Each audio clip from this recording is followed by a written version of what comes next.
பெங்களூருவில் இருந்து கொச்சிக்கு செல்லவிருந்த ஏர் இந்தியா விமானத்தில் திடீரென தீப்பிடித்ததால் பரபரப்பு ஏற்பட்டது. பெங்களூருவில் இருந்து கொச்சிக்கு ஏர் இந்தியா விமானம் 179 பயணிகளுடன் கெம்பெகவுடா சர்வதேச விமான நிலையத்தில் இருந்து புறப்பட்டது. அப்போது திடீரென விமான என்ஜினில் தீப்பற்றியதை விமான நிலைய அதிகாரிகள் கண்டறிந்தனர். உடனடியாக விமானிக்கு எச்சரிக்கை சமிக்ஞை கொடுக்கப்பட்ட நிலையில் விமானம் நிறுத்தப்பட்டு பயணிகள் அனைவரும் உடனே பாதுகாப்பாக வெளியேற்றப்பட்டனர்.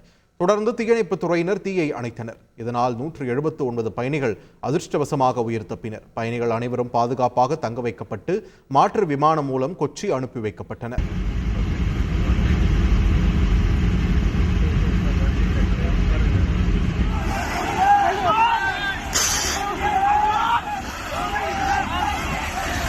Excuse me, please be seated. Remain seated. Please be seated. Everything is under control. Be seated. We're just waiting for captain's instruction. Please be seated. Please be seated.